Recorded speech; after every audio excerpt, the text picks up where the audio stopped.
സമദൂരത്തിലെ ശരിദൂരം എന്നൊരു ട്രപ്പീസ് കളിയായിരുന്നു NSSന് ഇക്കാലത്തോളം രാഷ്ട്രീയ നിലപാടുകൾ. ചരിത്രത്തിൽ ആദ്യമായി ഇടത് അനുകൂല നിലപാട് പരസ്യമായി പ്രഖ്യാപിച്ച് രാഷ്ട്രീയം നിരീക്ഷിക്കുന്ന സകലരെയും അമ്പരിപ്പിച്ചിരിക്കുകയാണ് NSS നേതൃത്വം.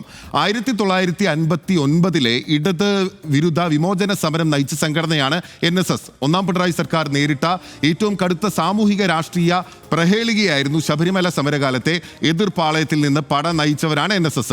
സമീപകാല തെരഞ്ഞെടുപ്പുകളിലെല്ലാം കോൺഗ്രസിനും BJPക്കും അനുകൂല നിലപാട് ഒരു തരത്തിൽ അല്ലെങ്കിൽ മറ്റൊരു തരത്തിൽ എടുത്തിട്ടുണ്ട്. തദ്ദേശ നിയമസഭാ തെരഞ്ഞെടുപ്പുകൾ പടിവാതിൽക്കൽ നിൽക്കെ ജനസംഖ്യയുടെ 14% വരുന്ന പ്രബല സമുദായം നേതൃത്വം ഇടത്തേക്ക് ചായുമ്പോൾ കേരളത്തിന്റെ രാഷ്ട്രീയ കാലാവസ്ഥയിൽ ദൂരവ്യാപക പ്രത്യാഘാതങ്ങൾ ഉണ്ടാകുമെന്ന് ഉറപ്പ്.